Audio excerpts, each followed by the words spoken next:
Namaste students, I am Javin Dr. Aziz Mohammed Khan from Department of Food and Biotechnology, Faculty of Agriculture and Veterinary Science, Jyoti Vidyapith Mohammed University. Today I am going to discuss about the chemical method of enzyme immobilization. So in the previous video we discussed about the physical method of enzyme immobilization. Enzyme immobilization होता क्या है कि उसमें जो भी enzyme होता है उसको एक सॉलिड सरफेस पे अटैच करवाते हैं, किसी भी सॉलिड सरफेस पे या तो अटैच करवा देते हैं या फिर इसको किसी सरफेस के अंदर एंट्रैप करवा देते हैं, किसी मैट्रिक्स के अंदर इसको एंट्रैप करवा देते हैं। ये था physical method. But chemical method में हम केमिकल बॉन्डिंग करवाते हैं एंजाइम्स की सॉलिड सरफेस के साथ। सो in this video, we are going to discuss about the chemical method of enzyme immobilization. So first is cross-linking. Cross-linking, special chemicals are used for promoting intermolecular linkage, that is the cross-linking agents, which help in the formation of covalent bond between the enzyme molecules. We know that enzymes are proteins, and proteins are in negatively charged or positively charged. So these chemical bonding are important because they can be used for binding of a particular surface by using their charge. And this type of immobilization is support-free and involves joining cells or enzymes to each other to form large three-dimensional complex structure. This is the three-dimensional complex structure. It is not only bound to any kind of surface. Suppose that it is a physical method, it is interrupted in its physical method. So only this surface will be interrupted. But if we use chemical method of enzyme mobilization using cross-linking, then third dimensional structure will be observed using the enzyme immobilization method. So glutaraldehyde is the bifunctional cross-linking agent which effectively hooks up the amino group of enzyme. So we know that enzyme, this is the enzyme, it is a protein and it has amino group and it is a carboxylic group. So this glutaraldehyde can be used for the cross-linking between these groups, NH3 and CO group. So this functioning of some uh, isomerases, some specific agents can be used for the immobilization of enzymes using cross-linking. What are the advantages of cross-linking? There are strong linkage leads to low enzyme leakage. They have high stability, partially or wholly interaction by active site modification, no post-active.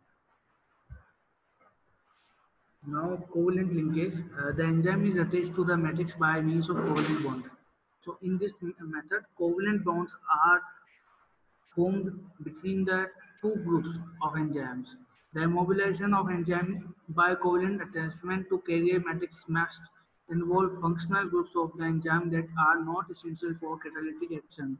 No reagent must be used which could affect the binding and active site of the enzyme. The The covalent linkage between the carrier and the enzymes can be stabilized. So there is a covalent linkage between enzyme and a carrier molecule. So this covalent linkage will lead to the uh, entrapment and binding of enzyme to a support.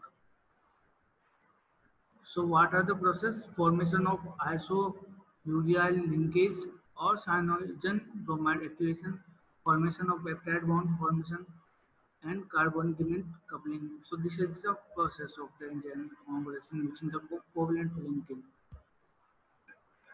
Cyanogen bromide activation, inert support materials such as cellulose, PDA, Cifidex containing glycol groups are activated by cyanogen bromide. Okay. And then the activated carrier, which are cellulose, PDA, and Cifidex, are then covalently linked to amino group of the enzyme. What happens? First, suppose that this is the support. Okay, it may be any cellulose, Cifidex. Then cyanogen bromide will come and it will interact. it will interact to this support and it will activate it. After that, this activated support will go to enzyme and enzyme will bind to it, so that after that this enzyme and support system, that is cellulose or secretagogue medium, can be said as immobilized enzyme. So this is enzyme have been immobilized to surface, which is which is activated by cyanogen bromide.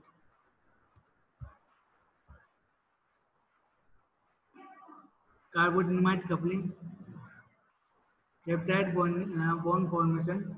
In carbonamide activation, a support material should have a carboxylic functional group, and enzyme and support are joined by a peptide bond.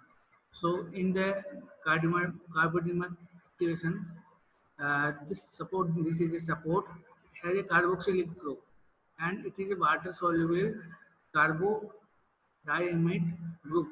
This carbodiamide group will go to this carboxylic acid containing support, and it will activate it. After activation, in the presence of the protein, uh, this activated support will come into the contact with an enzyme, and the enzyme will be immobilized. So, these are the examples of the some specific items which are used in the activation of the support. They are not activating enzymes; they are activating supports, so that enzyme can be bind to that. Now, activation by bi or polyfunctional reagents. So, mm, in some of the reagents, such as glutaraldehyde, can be used to create bond between the amino group of enzyme and amino group of support. So, in this method, this is a support. The amino group of this support will bind to glutaraldehyde, leading to activated. After activation, the amino group of this activated support will contact to the enzyme, and it will be immobilized. Now, diazotolization. Some of the support material such as aminobenzyl cellulose, aminosilicylates, porous glass are subjected to diazotization on treatment with sodium nitrate and HCl. Then, in turn, bind covalently to tyrosyl or histidyl group of enzyme. So, for example, this is a amino moiety containing support material. So, this is the support material. After diazotization means there is a involvement of NaNO2 and HCl in combination, which lead to the activation of the support. After the activation, this support will come in contact with the enzyme, and it will be activated. So this is the example of the enzyme immobilization by chemical method. Now, what are the advantages? The strength of the binding is very strong, so leakage of the enzyme from the support is absent or very little. This is a simple, mild, and often successful method of wide applicability. What are the disadvantages? Enzymes are chemically modified, and so many are denaturated during immobilization. The only small amount of enzymes may be immobilized. So it is a limited to amount.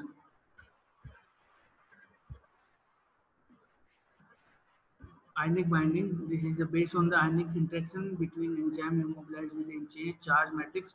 Higher the surface charge density on the matrix, the greater would be the amount of enzyme being bound to this matrix. So it is a ionic binding between the enzymes. For example, so if there is a enzyme, and enzyme will bind to a surface so which is oppositely charged, then this binding will lead to the ionic binding, because oppositely charged will be bind to each other. But a particular pH must be there in a solution, so that these enzymes and support can bind to each other. So temperature and enzyme have important role in binding of the support. Commonly used matrices are polysaccharide derivative, synthetic polymers, and inorganic polymers. What are the disadvantages? They are low cost regeneration is possible, easy preparation. The disadvantage it do not fit for the industrial use. Now, application of immobilization enzyme. Immobilized enzymes are amino acids used for the production of amino acids. They are used in the food industry, fructose syrup, and they are used in the biosensor and accurate analysis of sample done in the with the help of specific immobilized enzymes. Immobilized enzymes or cells are used in the industry for the production of various industrial products. So these are the enzymes and these are their important functions. So our lecture is over here. In the upcoming lecture, we will discuss another video tutorial. Thank you very much.